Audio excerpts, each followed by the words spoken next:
Hello, everyone. Welcome back. I am Christine Dixon of The Ordinary Sacred, and I'm so happy you're here. I'm going to do a series of Q&A videos. So periodically on my Instagram, which is the_ordinary_sacred, I will post a little question and answer sticker. And I actually have hundreds of Q&A or A's answers that I've given in the highlight reels on Instagram if you ever want to check them out and see if there are any questions that you might have also. But recently I put up a Q&A sticker and I got 12 questions. So I decided that I am going to make short reels answering them on my Instagram, but I'm also going to do 3 Q&A videos with 4 questions each on YouTube here. So I'm going to share my screen so you can see what the questions are. So IFS Q&A with Christine Dixon. All right, so this is question number 1. This person says, I have parts who want to stay in an unhealthy relationship and other parts who are mad at them. What is a self-led plan? This is a really good question. A lot of people can have polarizations around staying or going, whether it's a job that's dissatisfying, a relationship that is not meeting your needs, a place that you're living that some parts really hate. There can be a lot of conflict inside about that. So it's a great, great question. And so what I'm going to do is I'm going to keep looking at you and I'm going to put this up on the screen, my answer to this person. And we actually had a little bit of a dialogue. So you can, which is always wonderful because it's good to flesh out a question in the little box. You can only write so many words. So this is what I said. I said, I really relate to this polarization. I personally stayed in an abusive marriage for 10 years. And I would suggest letting the parts who are mad, basically at the parts who want to stay, let them know that they make total sense, but that it would be helpful if they'll let you listen to the parts who want to stay, because you have to meet the concerns of those parts before they will feel free to go. And whenever there's a part that blocks the way, you always want to get really curious with them about what their concerns are. What are they afraid would happen if you ended the relationship? They probably have very valid fears. So those fears have to be met before they'll be on board. And that's what those mad parts want. They want them to be on board with going. So it's really important, though, to get their buy-in to say, hey, let me talk to them. Let me be open and curious with them. So then you can ask them what they fear would happen if you leave. And as they begin to build secure attachment with you, who's not a part, you can help get their needs met. And then you can make a plan that values all of your parts. And I told this person that it took me 3 years from the time that I kind of turned inside and listened to all of my parts before all of my parts were ready to leave. But the self is patient. So then this person responded and said, can I ask you how ready felt? How did you know you were ready to leave? My parts believe that ready equals no pain in leaving. So I said, great question. In IFS, energy is marked by a sense of calm, clear confidence and courage. That's how it felt. It felt like I had complete clarity about what needed to be done, even though it was scary as hell to do it. It felt like I was awake and I was making a very conscious decision. So even though I was jumping off a cliff, basically into the darkness, into the unknown, that unknown was better to me than the known. And so I often describe the difference between a dirty pain and clean pain. When I was in that dysfunctional relationship, There was a lot of dirty pain and suffering, or you might call it suffering, pain and suffering. But when I left, I felt clean pain. I felt grief of the loss of the relationship of the person, but it felt there was a purity about it, that it was a necessary loss. It was very, very painful, because it felt like a death. Any loss of relationship feels like a death, and you go through all the process of grief. But I also knew that it was the right thing and that it was the doorway to my freedom and my joy. And that absolutely was true. This person wrote quite a bit more. I'm not going to share all of it, all the details, because I want to respect their privacy. But they did say that they've been contemplating this relationship for about 4 years, and that basically the plan that they had, that they feel was a self-led plan, was to stay and get their needs met by other people and by themselves, and then hopefully they would eventually have clarity, more clarity about leaving. So I said, all of these parts, the reasons why they want to stay or they want to go, they all make sense. And I affirmed their self-led plan, because I really do think that the self stays with the slowest parts, right? It doesn't expect the parts that want to stay to leave until all their concerns are met. I loved that this person was not attached to the strategy of getting their needs met by their partner, and was looking at, how can I get them met by myself or other people? And then I suggested this exercise that was so powerful for me in my final decision to leave my first husband. And this was an exercise that I learned from Martha Beck. And she calls it the ideal day, but you can also use it with the ideal partner. So I said, essentially, you imagine what would be an ideal day for you, from waking up all the way through the day to going to sleep at night. And as you imagine all the components of that day, you really focus on the feeling state that you're having. So whatever it is, whatever clothes you're wearing, setting you're in, whatever food you're eating, activities you're doing, people you're with, all of that, what's the feeling state? Is it peaceful, joyful, playful, expansive, free, right? Those kinds of words. And you can also do this with an ideal partner. So what are the types of, you really focus on, ideally, what are you doing with this person? How's your communication? What's the nature of your relationship? How much time are you spending together? All of those details, but then you feel the feeling state, right? Of this mutual affection, respect, safety, comfort, freedom, playfulness, whatever it is, right? That is the feeling state that you're wanting.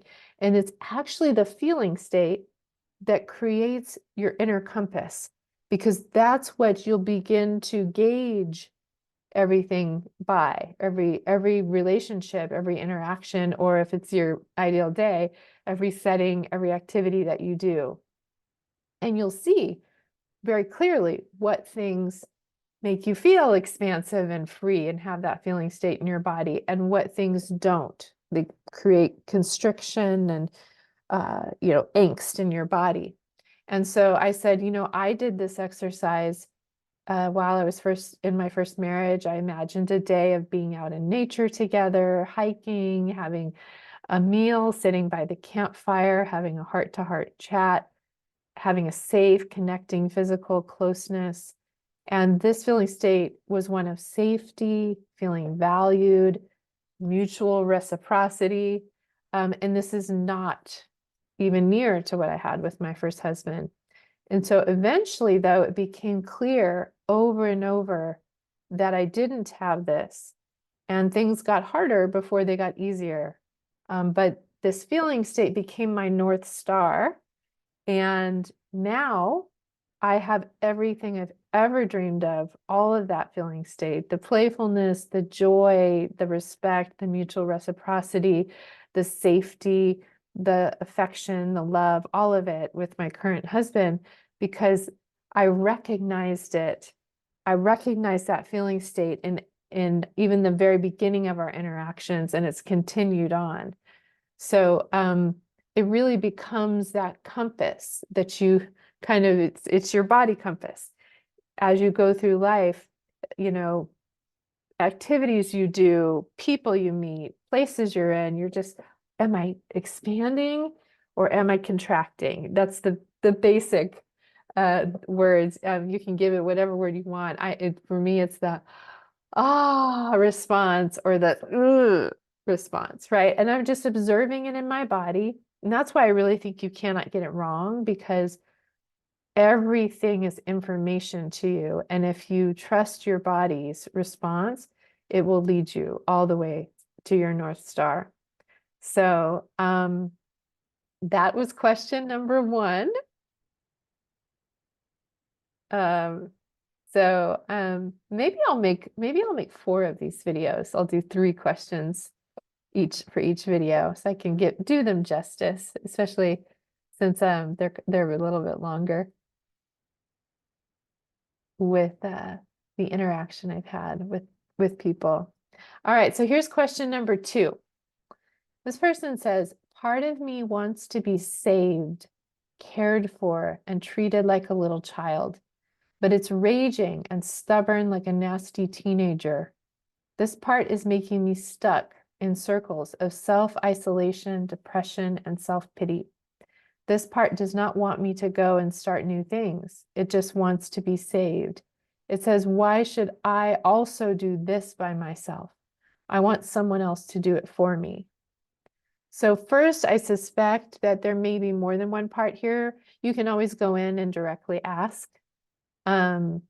But it seems like whenever someone uses the word stuck and going in circles, it's usually there's a polarization. And what my hunch is here is that there's a part who desperately wants to depend on others and another part that desperately wants to be independent, but also feels resentful about that. And so in some ways, maybe they're on the same page, or maybe they are the same part. I'm not sure. But I will tell you my response to this person. So let me find it. Okay, here it is. So I said, because I sensed that this person was saying that, oh, first I asked what specifically is the question. And I suspected it was, how do I work with this part? How do I help this part? And they said, maybe it's how do I convince them that doing this stuff is good for us and for them? And my first thought is that the self doesn't actually ever try to convince parts. So that would be another part, which kind of confirms my hunch that there's a polarization there. There's a part that's saying, we've got to do all this stuff to help ourselves. And another part that says, no, I don't want to do it. I want someone else to save me and rescue me. So this was my response. I said, first, it is okay to do this work, this inner healing work with someone else until it feels safe enough for your system to trust you, the you that's not a part, to do it. And again, I could be wrong here, but what I suspect is that these young parts don't actually know you, the you that's not a part. Because it seems like there have probably been parentified children parts that had to take on these roles of independence and self-sufficiency and trying to do everything for themselves for so long, and now they're tired. So you might ask them, you know, the ones who are like, I don't want to do this anymore. Why do I have to do this? Why can't someone else do it for me? Ask them how old they think you are, and just wait for an answer without thinking it up. And that number will reveal the age of either usually the part that they protect, or because that's what they're fixated on, they might see you as that, or it might be the part of you that is typically running the show. So it might be a part that they're polarized with, another protector. So you can let them know, You can ask those parts that they're seeing in you if they'll kind of stand next to you until they can see you, the adult, loving, wise self. And you can let them know that they can rest, that they don't have to work anymore, that there's nothing they have to do, that your core adult self is loving and accepting of all of them just as they are. And when they feel safe enough to relax, they will see this, but often they need to have an experiment. I talk about this a lot first.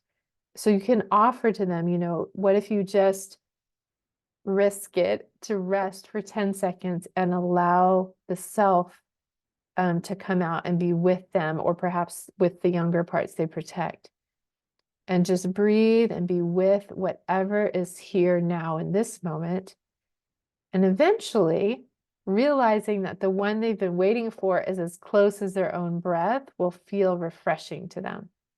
It doesn't mean that they have to do everything. The capital S self never grows tired and is essentially the divine within us.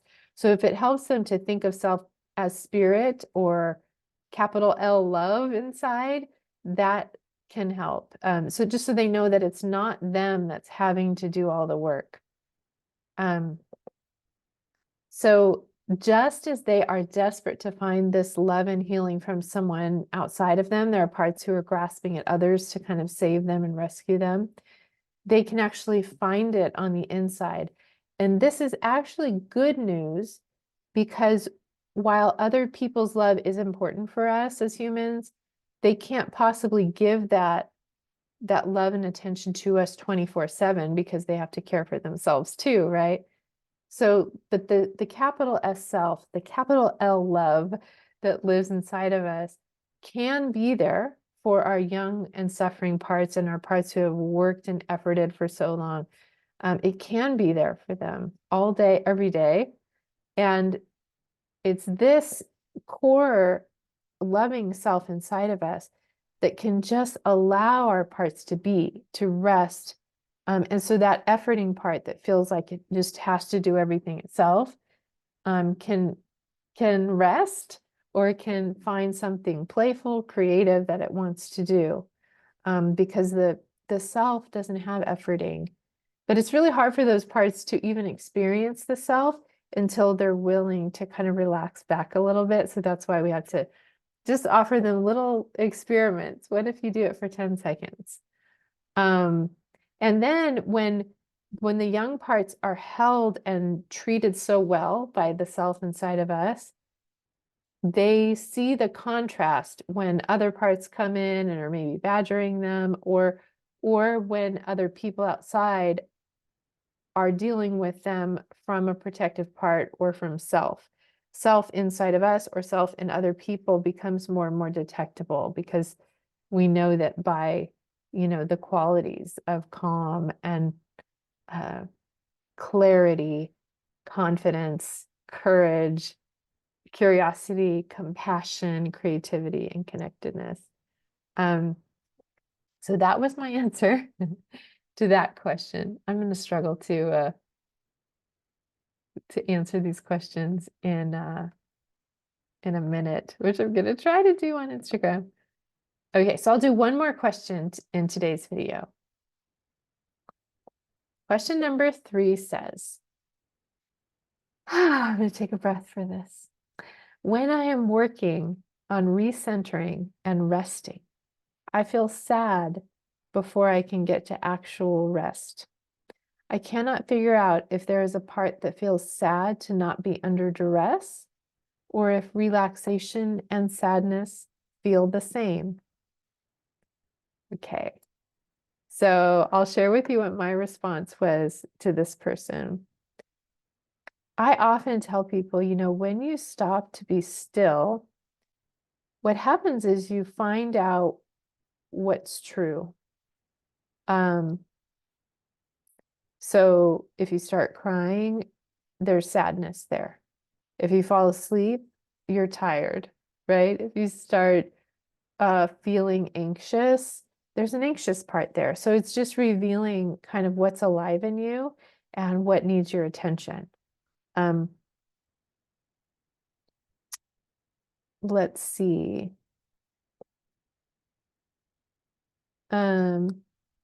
Okay. So this was the response essentially that I gave this person. I said, often when we are still, when our working, striving, go, go, go parts give space, we find the truth of what they are protecting us from. So it sounds to me like there is a sad part just under the surface who desperately wants to be able to feel his or her sadness. So you might ask the other parts if they will let you just be with this part, this sad part, and hold them for a bit. They might want to tell you why they're sad, or they might not. They might want to tell you how old they are. Sometimes that can help you know how to comfort them. Or they just might want to be held and be allowed to feel heavy, to maybe cry, to feel their sadness fully.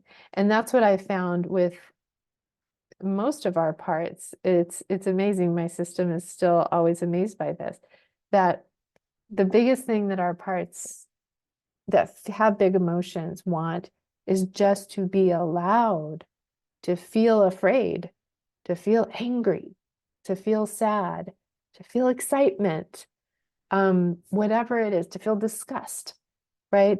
That is our emotional guidance system. I talked about our body compass. Our emotional guidance system is part of that. The fear, the anger, the disgust, the sadness, they're all, and the excitement are part of our attraction response and aversion response, and they give us really valuable cues about what's life-giving for us or not, or what our bodies need, right? Sadness often says, I need rest. I need loving embrace. I need compassionate witness. So that's my guess about that. But in IFS, we can always go in directly and ask parts and say, oh, is there a sad part here? And just see, you know, what happens. And there might be other parts that have been trying to suppress that and might feel worried about it. But again, proposing an experiment, because the parts who suppress the big ones, they think we can't handle it, but they usually think that you can't handle it because they don't know how old you are. So sometimes they need to be updated and to know that you, the adult self who's not a part, has the capacity to be bigger and to hold whatever your young parts are feeling. And they feel such relief to just be able to feel whatever they feel. All right. If you have any questions about those questions or answers, go ahead and leave it in the comments below, and I'd love to hear from you.